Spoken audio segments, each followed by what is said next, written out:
हरि ओम नमस्ते संस्कृत पाठे सर्वेशम स्वागतम। तो द्वादश श्रेणी प्रिय भाई बोनुरा যাদের সংস্কৃত আছে তো আজকে আমি এই ভিডিওটির মাধ্যমে তোমাদের আলোচনা করতে চলেছি অধিকরণ কারক। কি দেওয়া আছে? অধিকরণ কারক। এটি হচ্ছে লাস্ট ভিডিও। আর হচ্ছে তোমরাও ভালো করে শোনো যে এই ভিডিওটি হচ্ছে একেবারে শেষ, কারক বিভক্তি থেকে শেষ, ঠিক আছে?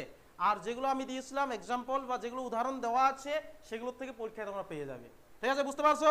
তো সর্বে মিলিত্বা একবারম উচ্চই বাদান্তু হরি ওম, পুনঃ অপি বাদান্তু সর্বে হরি ওম। হ্যাঁ, এবারে মনে হচ্ছে যে তোমরা আমার কথা শুনতে পাচ্ছ, ঠিক আছে? তো দেখো প্রথম যে সূত্র, ঠিক আছে? প্রথমে কি দেওয়া আছে? এখানে দেওয়া আছে দেখো অধিকরণ কারক ও সপ্তমী বিভক্তি। তাহলে অধিকরণ কারকে কোন বিভক্তি হয় বলো তো? সপ্তমী বিভক্তি, ঠিক আছে? হাসবে না, ন হসতু। এবারে এখানে কি দেওয়া আছে ভালো করে লক্ষ্য করো, অধিকরণ কারক ও সপ্তমী বিভক্তি, ঠিক আছে?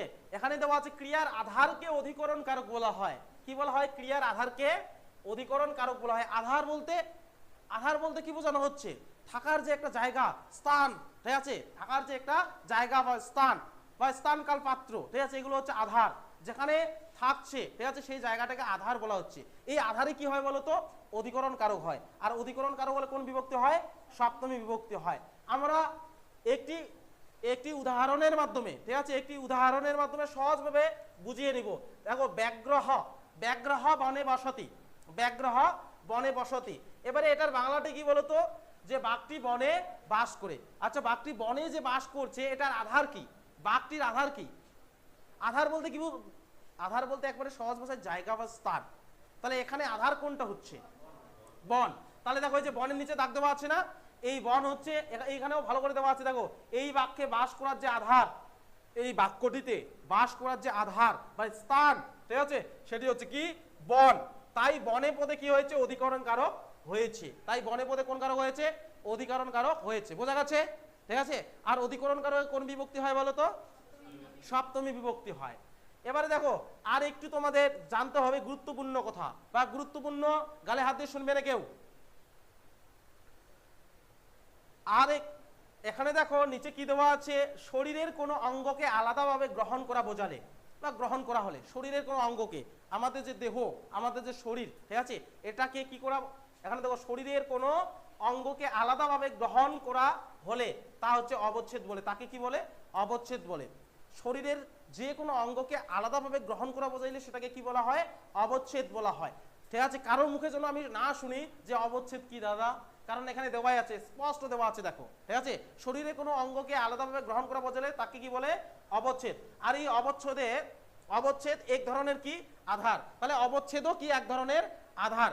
যেমন বন, ঠিক আছে? উপরের বাক্যটিতে বন হচ্ছে আধার, ঠিক তেমনি এখানে যে বলা হচ্ছে শরীরের কোনো অঙ্গকে আলাদাভাবে গ্রহণ করা হলে তাকে অবচ্ছেদ বলে। আর এই অবচ্ছেদ কি বলতো? এক ধরনের আধার। অবচ্ছেদ কি? এক ধরনের আধার। তাই অবচ্ছেদে কোন বিভক্তি হয় বা কোন কারক হয় বলতো? অধিকরণ কারক হয়। অবচ্ছেদে কোন কারক হয়? অধিকরণ কারক। আর অধিকরণ কারক হলে, ঠিক আছে, অধিকরণ কারকে কোন বিভক্তি হবে? সপ্তমী বিভক্তি। পরের পাতায় কি দেওয়া আছে?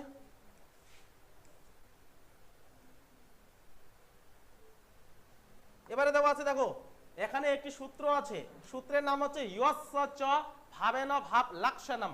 কি দেওয়া আছে? ইয়স্য চ ভাবেন ভাব লক্ষণম, ঠিক আছে? বা যস্য চ ভাবেন ভাব লক্ষণম। যস্য চও বলতে পারো, কিন্তু অ্যাকচুয়াল উচ্চারণ ইয়স্য চ ভাবেন ভাব লক্ষণম, ঠিক আছে? এই সূত্র আমাদের কি বলছে? এই সূত্র আমাদের কি বলছে, ঠিক আছে? আমাদের বুঝতে হবে।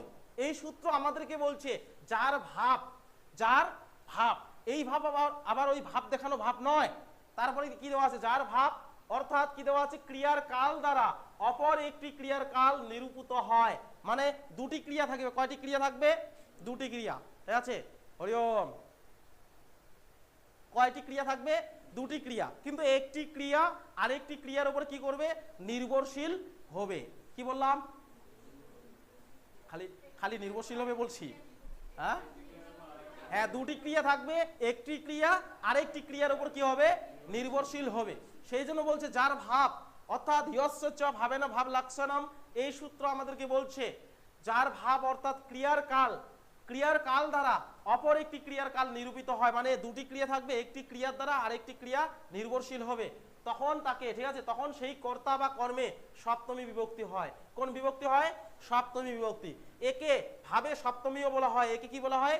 ভাবে সপ্তমীও বলা হয়। ঠিক আছে, তোমরা ইয়স্য চ ভাবে না ভাব লক্ষণম না লিখে তোমরা কি লিখতে পারো? ভাবে সপ্তমীও লিখতে পারো। যেমন, ঠিক আছে, কয়েকটি উদাহরণের মাধ্যমে আমরা সহজভাবে ব্যাপারটা বুঝিয়ে নিব, ঠিক আছে, বা সূত্রে কি দেওয়া আছে সেটি বুঝিয়ে নিব। যেমন সূর্যে উদিতে পাদ্যম প্রকাশ হতে, সূর্যে উদিতে পাদ্যম প্রকাশ হতে, এটার বাংলা কি? সূর্য উঠিলে পদ্ম ফুল ফোটে।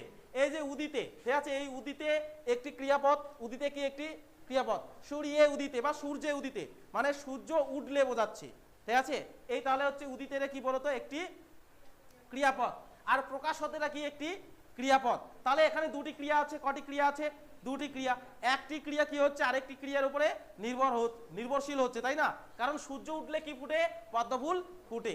এই বাক্যটিতে দেখো দুটি ক্রিয়া আছে, যার মাধ্যমে বোঝা যাচ্ছে প্রথম ক্রিয়াটি আরেকটি ক্রিয়ার উপর নির্ভরশীল। সূর্যে উদিতে পাদ্যম প্রকাশ হতে, অর্থাৎ সূর্য উঠলে কি হয়? পদ্ম ফোটে বা পদ্মফুল ফোটে। আর একটি উদাহরণের মাধ্যমে, ঠিক আছে, সব উদাহরণগুলো দেওয়া আছে, পরে তোমরা দেখে নিবে, কিন্তু দুটি উদাহরণ আমরা এখানে বুঝবো। সূর্য একই রকম করে, ঠিক আছে, একই রকম করে এখানে সূর্যে হবে, হ্যাঁ, সূর্যে উদিতে, ঠিক আছে, সূর্যে উদিতে বা সূর্যে উদিতে বিহগা কুজন্তি, সূর্য উঠলে কি হয়? পাখিরা ডাকে। এখানে সূর্য ওঠার যে, ঠিক আছে, সূর্য যে উঠলে, সূর্য ওঠার যে ক্রিয়াটি, ঠিক আছে, কার উপরে নির্ভর করছে? কুজন্তি ক্রিয়ার উপরে নির্ভর করছে। মানে সূর্য উঠলে পাখিরা কি করবে? পূজন করবে বা ডাকাডাকি করবে। তাহলে দেখো এই সূত্র আমাদের কি বলছে? যে দুটি ক্রিয়া থাকবে। কয়টি ক্রিয়া? দুটি ক্রিয়া। একটি ক্রিয়া আরেকটি ক্রিয়ার উপরে কি হবে? নির্ভরশীল হবে। তখন তাকে কি বলা হয়? ভাবে সপ্তমী বলা হয়। কি বলা হয়? ভাবে সপ্তমী। তাহলে এখানে যদি বলা হয় সূর্যে পদে, কিভাবে উত্তর লিখবে? যে সূর্যে পদে, ঠিক আছে, ভাবে সপ্তমী বিভক্তি হয়েছে, বা সূর্যে পদে অধিকরণে সপ্তমী বিভক্তি হয়েছে, অধিকরণে ভাবে সপ্তমী বিভক্তি হয়েছে, ঠিক আছে, আগে ভাবে লিখতে হবে। ঠিক আছে, এই দেখো সূর্যে পদে ভাবে সপ্তমী বিভক্তি, বুঝা গেছে? পাক্কা? তারপরে পরবর্তী যে এখানে আরো উদাহরণ দেওয়া আছে, দেখো আরো উদাহরণ দেওয়া আছে, এগুলো দেখে নিবে তোমরা। এবারে 3 নম্বর সূত্র কি আছে দেখো, ষষ্ঠী চানা দরে। এটা আবার কি? ষষ্ঠী চানা দরে। কি দেওয়া আছে? ষষ্ঠী চানা দরে, চানা দরে, ঠিক আছে, শব্দটা কেমন কেমন জানা জানা লাগছে না? চানা দরে, চানা।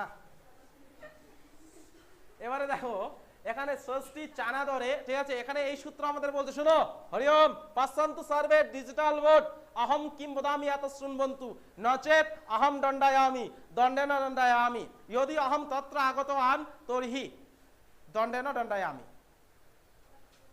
পশ্যন্তু সর্বে মম মুখম। এবারে দেখো ষষ্ঠী চানা ধরে এই সূত্র আমাদেরকে বলছে, এই সূত্র তোমাদের কি বলছে? কি বলছে বলো তো? যদি অনাদর বোঝায়, অনাদর বলতে আদর করা, অনাদর বলতে আদর করা, তাই না? আদর করা, আদর না করা, অনাদর বলতে আদর না করা, এটাকে কি বোঝাচ্ছে? অনাদর বোঝাচ্ছে, ঠিক আছে, সেই জন্য বলা হচ্ছে ষষ্ঠী চানা ধরে। এখানে বলছে যদি অনাদর বোঝায়, তাহলে যাকে অনাদর করা হয়, যাকে কি করা হয়? অনাদর, মানে যাকে আদর করা হয় না, ঠিক আছে, তাতে কি হয়? ষষ্ঠী ও সপ্তমী বিভক্তি হয়। তাহলে এখানে দুটো বিভক্তি হয়, ষষ্ঠী বিভক্তিও হয়, আবার সপ্তমী বিভক্তিও হয়, ঠিক আছে। গালে হাত দিয়ে শুনবে না কেউ, হেলান দিয়ে শুনবে না।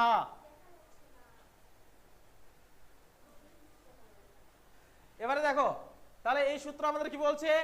সূত্র কি বলছে বলো? যে যদি অনাদর বোঝায়, সবাই বলে, সবাই মিলে বিষয় করো তো, সার্ভে উচ্চারান্তু, এটা পড়ো একবার, আবার কেমন কেমন লাগছে?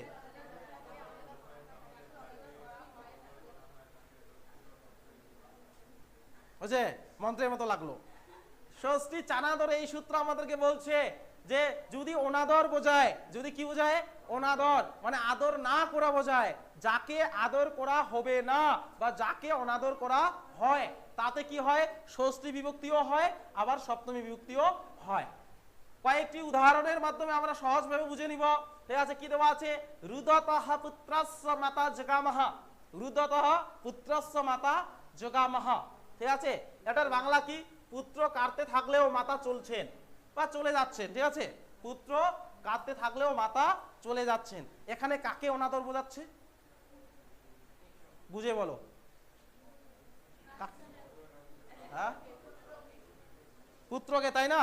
আর সূত্র আমাদের কি বলছে? যাকে অনাদর করা হয়, যাকে আদর করা হবে না বা যাকে অনাদর করা হচ্ছে, তাতে কি হয়? ষষ্ঠী বিভক্তিও হয়, আবার কি হয়? সপ্তমীও হয়। ঠিক আছে, বোঝা গেছে তো?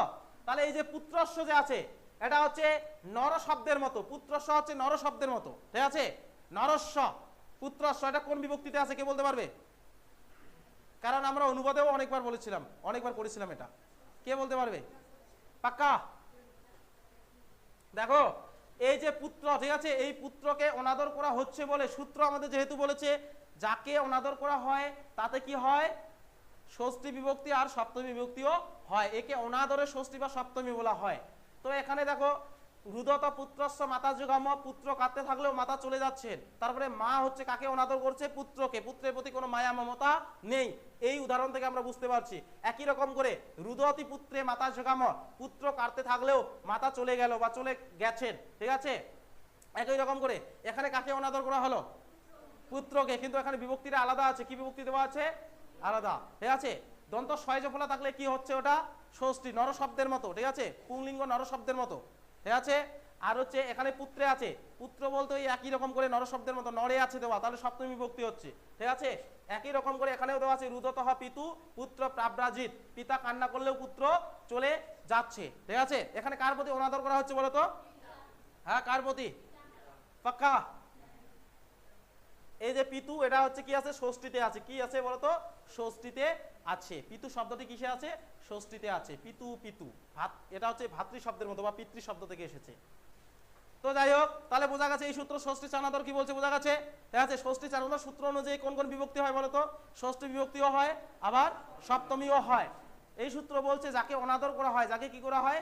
অনাদর করা হয়, ঠিক আছে, সেখানে ষষ্ঠী বিভক্তি হয়, আবার সপ্তমী বিভক্তিও হয়। একে আমরা কি বলি? যে অনাদরে ষষ্ঠী বিভক্তি, আবার অনাদরে সপ্তমী বিভক্তিও বলা হয়। যদি তাহলে পুত্রে আসে, এটা আসলো পরীক্ষা, তাহলে কি লিখবে? উত্তরে কি লিখবে? পুত্রে পদে অনাদরে সপ্তমী বিভক্তি, ষষ্ঠী চানাদর লিখতে হবে না, ঠিক আছে, বা সূত্র উল্লেখ করেও লিখতে পারে, অসুবিধা নাই।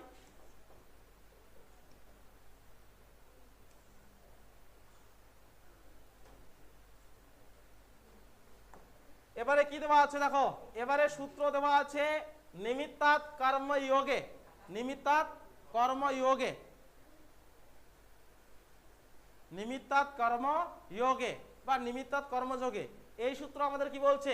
যা পাওয়ার জন্য কোনো ক্রিয়া অনুষ্ঠিত হয়, যা পাওয়ার জন্য, মানে কোনো কিছু পাওয়ার জন্য যখন কোনো ক্রিয়া কি হবে? অনুষ্ঠিত হবে। একেবারে ইজি, ঠিক আছে, একেবারে সহজ ভাবে দেওয়া আছে, তাকে নিমিত্ত বলে। তাকে কি বলে? নিমিত্ত। মানে কোনো কিছু পাওয়ার জন্য কোনো ক্রিয়া যখন অনুষ্ঠিত হয়, কোনো কিছু পাওয়ার আশায়, কোনো কিছু পাওয়ার লোহে বা কোনো কিছু পাওয়ার জন্য, ঠিক আছে, কোনো ক্রিয়া যখন কি হয়? অনুষ্ঠিত হয়, তখন কি হবে বলতো? তাকে কি বলা হচ্ছে? নিমিত্ত বলা হচ্ছে। একে এখানে নিমিত্ত এর অর্থ হচ্ছে কি বলতো? ক্রিয়ার ফল। নিমিত্ত এর অর্থ কি হচ্ছে? ক্রিয়ার ফল। যেমন কয়েকটি উদাহরণের মাধ্যমে আমরা সহজে ব্যাপারটা বুঝিয়ে নিব, ঠিক আছে, বা বুঝিয়ে নিব। কেশেষু চমরিম হন্তি, কি দেওয়া আছে? কেশেষু চমরিম হন্তি, এখানে লোমের জন্য চমরি মৃগকে হত্যা করে, লোমের জন্য চমরি মৃগকে হত্যা করে, কোনো কিছু পাওয়ার জন্য না? বোঝা যাচ্ছে না? বুঝতে পারছো না? হ্যাঁ, কি পাওয়ার জন্য বলো? লোম পাওয়ার জন্য, ঠিক আছে। কাকে হত্যা করা হচ্ছে? হ্যাঁ, এখানে যে হন্তি ক্রিয়াপদটি, ঠিক আছে, কোনো কিছু পাওয়ার জন্য ব্যবহার হয়েছে, কোনো কিছু পাওয়ার জন্য। কারণ সূত্র আমাদের কি বলছে? যা পাওয়ার জন্য কোনো ক্রিয়া কি হয়? অনুষ্ঠিত হয়। পাওয়ার জন্য, যখন কোনো কিছু পাওয়ার জন্য, কোনো কিছু লাভ করার জন্য কি হবে? কোনো ক্রিয়া অনুষ্ঠিত হবে, তখন তাকে নিমিত্ত বলা হয় বা নিমিত্তাৎ কর্মযোগে বলা হয়। কি বলা হয়? নিমিত্তাৎ কর্মযোগে। যেমন কেশেষু, ঠিক আছে, চমরি মন্তি, এখানে এই যে কেশেষু বলতে, ঠিক আছে, কেশ, কেশ বলতে চুল বা লোম, লোমের জন্য চমরি মৃগকে কি করা হচ্ছে? হত্যা করা হচ্ছে। একই রকম করে চর্মনি, এখানেও ভুল আছে একটু, এই যে রেপ হবে, চর্মনি বিপিনম, কি আছে? কি আছে? চর্মনি বিপিনম হন্তি, চামড়ার জন্য চিতাবাঘকে কি করা হচ্ছে? হত্যা করা হচ্ছে। এখানে চামড়ার জন্য, কিসের জন্য বলতো? চামড়ার জন্য। এখানেও কিন্তু ওই কোনো কিছু পাওয়ার জন্য। তারপরে হচ্ছে কি দেখো, দন্তয় হন্তি কুঞ্জরাম, দন্তয় হন্তি কুঞ্জরাম, এই বানানটা এসে আছে, হ্যাঁ, ভুল দেওয়া আছে। ঠিক আছে, এটা দীপিনম হবে, দীপিনম, দীপিনম, ঠিক আছে, দীপিনম হবে। তো দেখো দন্তয় হন্তি কুঞ্জরাম, দুটি দাঁতের জন্য কি করা হচ্ছে, দুটি দাঁতের জন্য কি করা হচ্ছে, হত্যা করা হচ্ছে কোনো কিছু পাওয়ার জন্য। এখানে যে উদাহরণগুলো আছে কোনো কিছু পাওয়ার জন্য কিন্তু, ঠিক আছে, কোনো কিছু পাওয়ার জন্য হচ্ছে না, না বুঝতে পারো নাই, ঠিক আছে, বুঝতে পারো নি, ঠিক আছে, বুঝতে না পারলেও অসংখ্য ধন্যবাদ। হ্যাঁ বুঝতে পারছো কি, বুঝতে পারছো, আমি জানি না পারলেও তোমরা বলবে, বুঝতে পারছি। এবারে দেখো মনে হচ্ছে লাস্ট, এটা দেখে নেই তো, হ্যাঁ লাস্ট, বাহ, হ্যাঁ এবারে দেখো যতচ্ছ নির্ধারণম, যতচ্ছ নির্ধারণম, যখন এইগুলো দেখি তখন আবার লক্ষ্য পড়ে না, পড়ানোর সময় লক্ষ্য পড়ে, রেভ হয় এটা, যতচ্ছ নির্ধারণম, ঠিক আছে, নির্ধারণম, যতচ্ছ নির্ধারণম, এই সূত্র আমাদের কি বলছে, এই সূত্র আমাদের কি বলছে, হ্যাঁ এই সূত্র আমাদের কি বলছে দেখো, এক জাতীয় অনেকের মধ্যে থেকে একজনকে বেছে নেওয়া হয়, বা বেছে নেওয়া বা নির্ধারণ করা বোঝালে, যাদের মধ্য থেকে বেছে নেওয়া হয়, যাদের মধ্য থেকে কি নেওয়া হয়, বেছে নেওয়া হয়, সেই শব্দের ষষ্ঠী বিভক্তি বা সপ্তমী বিভক্তি হয়, একে নির্ধারণের ষষ্ঠী বা সপ্তমীও বলে। তাহলে দেখো এক জাতীয় কোনো কিছু থেকে, কি বললাম, এক জাতীয় কোনো কিছু থেকে, ঠিক আছে, যখন বেছে নেওয়া হয় বা নির্ধারণ করা বোঝায়, কিন্তু যাদের কাছ থেকে বা যাদের থেকে কি নেওয়া হচ্ছে, বেছে নেওয়া হচ্ছে, যাদের থেকে বেছে নেওয়া হচ্ছে, সেখানে কি হয়, ষষ্ঠী বিভক্তি আবার সপ্তমী বিভক্তিও হয়, মানে ষষ্ঠী বিভক্তিও হতে পারে আবার সপ্তমী বিভক্তিও হতে পারে, ঠিক আছে, একে নির্ধারণে ষষ্ঠী বিভক্তি আবার নির্ধারণে সপ্তমী বিভক্তিও বলা হয়। যেমন তোমরা ছাত্র বা স্টুডেন্ট, ঠিক আছে, তোমরা ছাত্রদের থেকে যদি বেছে নেওয়া হয় তাহলে ঠিক আছে, সেখানে কি হবে, ষষ্ঠী বিভক্তি বা সপ্তমী বিভক্তি হবে, ঠিক আছে, একটা গরুর দল থাকতে পারে, ঠিক আছে, গরুদের মধ্য থেকে কাউকে যদি বেছে নেওয়া হয় তাহলে সেখানে ষষ্ঠী হতে পারে আবার সপ্তমীও হতে পারে, ঠিক আছে না, ঠিক নাই, উচ্চই বদন্তু, ঠিক আছে। আর তোমরা ভাবছো কতদিনে যে কারক বিভক্তি শেষ হয়, ঠিক আছে, কতদিনে যে শেষ হয়, এটাই শেষ, এরপরে পড়াতে যাব। দেখো ও উদাহরণের মাধ্যমে, উদাহরণ বলা হয়নি তো, উদাহরণের মাধ্যমে আমরা বুঝিয়ে নিব, ঠিক আছে, এটা আবারও বলছি, এক জাতীয় অনেকের মধ্যে থেকে একজনকে বেছে নেওয়া বা নির্ধারণ করা বোঝালে যাদের মধ্য থেকে বেছে নেওয়া হয় সেই শব্দের ষষ্ঠী বা সপ্তমী বিভক্তি হয়, ঠিক আছে, একে নির্ধারণের ষষ্ঠী বা সপ্তমীও বলা হয়। যেমন কবি নাম কালিদাস শ্রেষ্ঠ, শ্রেষ্ঠ কবি নাম কালিদাস শ্রেষ্ঠ, মানে কবিদের মধ্যে কালিদাস কি হচ্ছে, শ্রেষ্ঠ।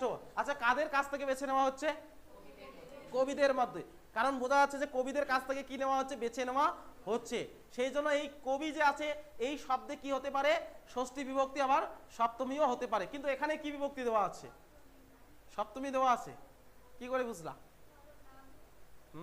না তো, এখানে ষষ্ঠী বিভক্তি দেওয়া আছে, কোন বিভক্তি, ষষ্ঠী বিভক্তি দেওয়া আছে, ঠিক আছে, কারণ ঠিক আছে ষষ্ঠীর বহু বচনে লক্ষ্য করবে, নর শব্দের ষষ্ঠী বহু বচনে কি, ওখানে কি আছে, নরার নাম আছে না, এখানে কবি নাম, ঠিক আছে, এখানে দেখো কবি নাম যে আছে, যেখানে নাম থাকবে, নাম, কবি নাম, এখানে অনুস্বারও থাকতে পারে, অনুস্বার থাকলে কিন্তু নামে উচ্চারণ হবে, কবি নাম, খগা নাম, নরা নাম, ঠিক আছে, এই যে নাম যে আছে, এই যে নাম, এই যে নাম আছে এই কয়েকটার মধ্যে, ঠিক আছে, এই এটাতে এটাতে এটাতে, ঠিক আছে, এখানে ষষ্ঠী বিভক্তি হয়েছে, কোন বিভক্তি হয়েছে, ষষ্ঠী, যেখানে নাম বা নাম উচ্চারণ হয়, অনুস্বার শেষে অনুস্বার যদি থাকে তাও কিন্তু নামে উচ্চারণ হবে, যেমন কবি নাম, খগা নাম, নরা নাম, ঠিক আছে, এখানে কি আছে, ষষ্ঠী বিভক্তি আছে। আর যেগুলোতে সু থাকবে, সু বলতে দেখো কবি সু, বিদ্যা সু, ঠিক আছে, কি আছে, এখানে সু থাকবে, সেখানে কি হবে, সপ্তমী বিভক্তি। এই সূত্রে মনে রাখার এটাই নিয়ম, ঠিক আছে। তাহলে এখানে দেখো কি বলা হচ্ছে, যে কবিদের মধ্য থেকে কালিদাস শ্রেষ্ঠ, ঠিক আছে, কারণ যাদের মধ্য থেকে বেছে নেওয়া হচ্ছে, কাদের মধ্য থেকে বেছে নেওয়া হয়েছে, কবিদের। তারপরে হচ্ছে খগারাম বলতে পাখিদের কাছ থেকে, ঠিক আছে, পাখিদের থেকে কি নেওয়া হয়েছে, বেছে নেওয়া হয়েছে। তারপর হচ্ছে নরানাম ধূর্ত নাপিত হ, মানুষদের থেকে বেছে নেওয়া হয়েছে। কবি নাম কালিদাস শ্রেষ্ঠ বলতে কবিদের মধ্যে কালিদাস শ্রেষ্ঠ, মানে কবি কি, কবি এক জাতীয় একটা কি অংশ, সেই অংশ থেকে কাকে বেছে নেওয়া হয়েছে, কালিদাসকে, ঠিক আছে, তাই না, কালিদাস একজন কি কবি, ঠিক আছে, সেই জন্য হচ্ছে এখানে কি হয়েছে, ষষ্ঠী বিভক্তি হয়েছে, বা এখানে সপ্তমীও হতে পারতো, ঠিক আছে, মানে দুটাই কিন্তু হতে পারে। তারপরে হচ্ছে খোগানাম বায়সহা ধূর্ত, পাখিদের মধ্য থেকে বেছে নেওয়া হয়েছে। কাকে বেছে নেওয়া হয়েছে বলতো? কাক, কাককে বেছে নেওয়া হয়েছে। কাদের মধ্য থেকে? পাখিদের মধ্য থেকে। নোরানাম দ্রুত নাপিত হ, এবারে এখানে বলা হচ্ছে মানুষদের মধ্য থেকে, মধ্যে নাপিত চালাক, এখানে মানুষদের মধ্য থেকে কাকে বেছে নেওয়া হয়েছে? নাপিতকে বেছে নেওয়া হয়েছে। এগুলোতে হচ্ছে ষষ্ঠী বিভক্তি, ঠিক আছে, যেগুলোতে নাম আছে বা অনুষ্ঠ থাকবে এগুলোতে কি আছে? ষষ্ঠী বিভক্তি। আর যেখানে যেখানে কি থাকবে? সু থাকবে, যেখানে যেখানে কি থাকবে? সু। আরো আছে, দেখো উদাহরণ আরো দেখাচ্ছে, এই দেখো বিদ্যাসু আছে, তাহলে এটা কোন বিভক্তি? পাক্কা? বুঝে বলছো না বুঝে বলছো?